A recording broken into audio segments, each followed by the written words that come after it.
Hello everyone, আসসালামু আলাইকুম। Welcome back to my channel. আমি ইয়াসমিন আছি তোমাদের সাথে। আজকে নতুন আরেকটা লাইফস্টাইল ব্লগ দেখার জন্য তোমাদের সবাইকে ওয়েলকাম আমার চ্যানেলে। তো আজকে আমার ওয়াশরুমে দরজা লাগাচ্ছে।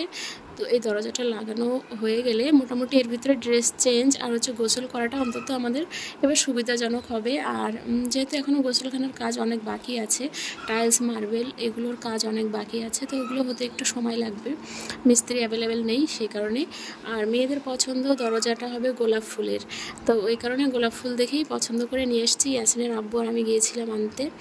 আর আমার পছন্দ হচ্ছে সিনারি, তো মেয়েদের পছন্দটা বেশি প্রাধান্য দিলাম। মোটামুটি দরজাটা লাগিয়ে বেশ ভালোই লাগছে। তোমাদের কেমন লাগছে কমেন্টে জানাবে আমাকে।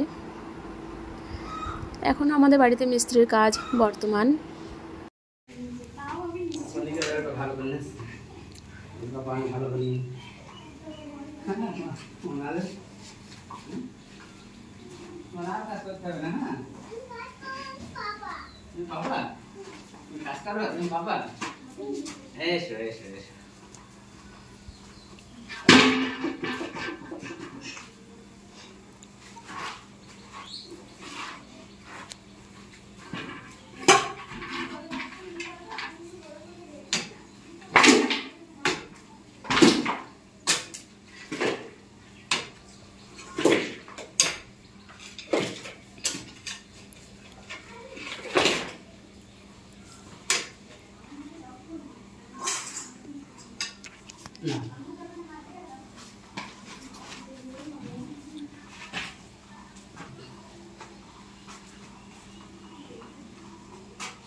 অল্প দিলে বানিয়েছেন না হয়েছে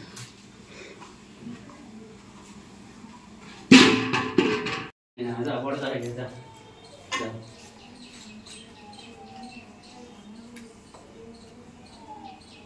দাঁড়াও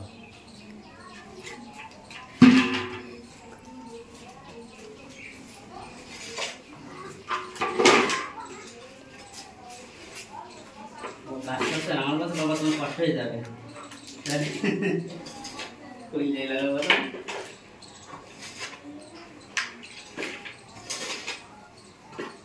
आज देखे ये मतलब भाई तो हम तो आगे इसी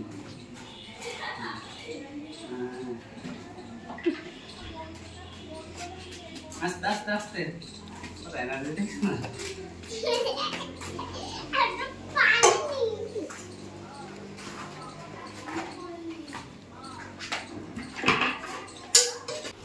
এর আগের দিন যেদিন সিঁড়ির ঘরের আমাদের ওই টিনের চালটা লাগাচ্ছিল, ওই দিনও শিল বৃষ্টি হয়েছিল।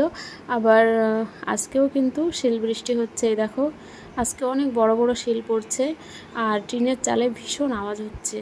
তো আজকে শিল মানে প্রচুর হারে শিল পড়ছিল, যেরকম সাইজের মোটা মোটা সাইজের ছিল সেরকম মানে খুব ঘন করে পড়ছিল। চলো বাইরেটা দেখাই, উঠোনে অনেক শিল পড়ছে সেগুলো দেখাই। এই যে ঘরের মধ্যেও ঢুকে আসছিল শিলগুলো। আর এই যে দূরে খেয়াল করে দেখলে বুঝতে পারবে পাঁচিলের উপরে শিলগুলো পড়ছে, তো এদিক ওদিক ছুটোছুটি করছে। মানে পাঁচিলের উপরে পড়ার কারণে এদিক ওদিকে ছিটকে যাচ্ছে যেভাবে, দেখলে বুঝতে পারছো তোমরা। এই যে সাদা সাদা যেগুলো, এগুলো কিন্তু সবই শিল পড়ছে। এই যে উঠোনেও অনেকটা এসেছে, আর এই যে সিঁড়ির উপর দিয়েও কিন্তু আসছে গড়িয়ে গড়িয়ে। একটু খেয়াল করে দেখলে বুঝতে পারবে। এই যে একটা পড়লো, আর ওই দেখো কি পরিমাণ শিল পড়ছে। এই দেখো সাদা সাদা যেগুলো মোটা মোটা বুঝতে পারছো, ওগুলো কিন্তু পানির ফোঁটা না, ওগুলো শিল পড়ছে। ভীষণ আওয়াজ হচ্ছিল, টিনের আওয়াজ। আর এই যে একটু বারান্দাটা ভিজেও যাচ্ছে, আজকে একটু অন্যরকম মানে হাওয়া বইছে, তো ওই জন্য। সিঁড়ির ঘরে দরজাটা এখনও লাগানো হয়নি, ওই জন্য এই পানিটা পড়ছে এখানে। একটু জুম করে দেখাচ্ছি, এই যে শিল পড়ে আছে, পড়ার সঙ্গে সঙ্গে গলে যাচ্ছে। আর বৃষ্টি হলে আমার উঠোন কিন্তু বেশি ভেজে না, এই যে এইগুলো শুকনো থাকে। আর এই সামনে এক দু হাত মানে দু হাত পরিমাণ জায়গা কিন্তু ভেজে, বাকি সব শুকনো থাকে।